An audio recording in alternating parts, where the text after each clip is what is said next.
یا مثلا فرض کریں یہاں لگی ہوئی ہے، یہاں نہیں لگی ہوئی، تو آپ تیمم کریں گے. لیکن اگر وہ جو چپکی ہوئی چیز ہو وہ ایسی جگہ پر چپکی ہوئی ہو کہ وہ اعضائے وضو تو ہے ہی ہے لیکن وہ اعضائے تیمم بھی ہے ساتھ ساتھ، مثلا ہاتھ کی پشت پہ چپکی ہوئی ہے، یہاں پیشانی پہ چپکی ہوئی ہے اور اتر ہی نہیں رہی، تو اب یہاں پر اگر تیمم آپ کریں گے تو بالآخر وہ بیچ میں رکاوٹ تو موجود ہے. تو کہتے ہیں کہ ایسی صورت میں وہاں پہ بھی انہوں نے احتیاط واجب لگائی ہے کہ احتیاط واجب یہ ہے کہ تیمم بھی کرے اور وضو بھی کرے، یا اگر غسل کرنا تھا تو غسل بھی کرے. یہاں پہ بھی کہتے ہیں کہ میت میں بھی یہی حکم ہے کہ یہ جو رکاوٹ کی ہم بات کریں کہ اگر رکاوٹ ایسی ہو کہ جو اتر نہ سکتی ہو یا اترنے میں انتہائی شدید مشقت اور زحمت ہو، جو ناقابل برداشت ہو، تو پھر تیمم کرایا جائے گا، بشرط ان کہ یہ جو رکاوٹ ہے یہ اعضائے تیمم میں نہ ہو. اما اگر یہ اعضائے تیمم میں ہے تو کیونکہ فرض یہاں پر صرف رکاوٹ کا مسئلہ نا، باقی اور تو کوئی مشکل نہیں ہے، تو پھر احتیاط واجب یہ ہے کہ بلکہ فتویٰ یہ ہے کہ اگر یہ رکاوٹ اعضائے تیمم پر ہے تو تیمم اور غسل میت کو جمع کیا جائے گا، اور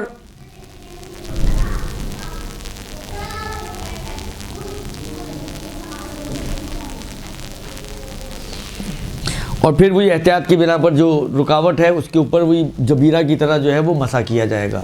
تو خلاصہ یہ کہ یہاں پر پھر دونوں چیزیں جمع کی جائیں گی. صرف تیمم اس صورت میں ہے کہ جب یہ رکاوٹ اعضائے تیمم کے علاوہ کسی اور جگہ پر ہو تو صرف تیمم ہوگا، اور اگر یہ اعضائے تیمم پر ہی ہے تو پھر اس کو آغا سیستانی کے مطابق جمع کرنا پڑے گا، غسل میت بھی دینا پڑے گا اور تیمم بھی اس میت کو کروانا پڑے گا. یہ تقریباً موٹے موٹے کچھ ان کے جو اصل میں خاص طور پہ یہ تیمم والے احکام آپ کی خدمت میں پڑھنا چاہ رہا تھا کہ اس میں تھوڑا سا نسبتاً تفصیل زیادہ دی ہوئی ہے. تو باقی جو ہے انشاءاللہ کفن میت ہے تو اس کو انشاءاللہ اگلے ہفتے پڑھیں گے.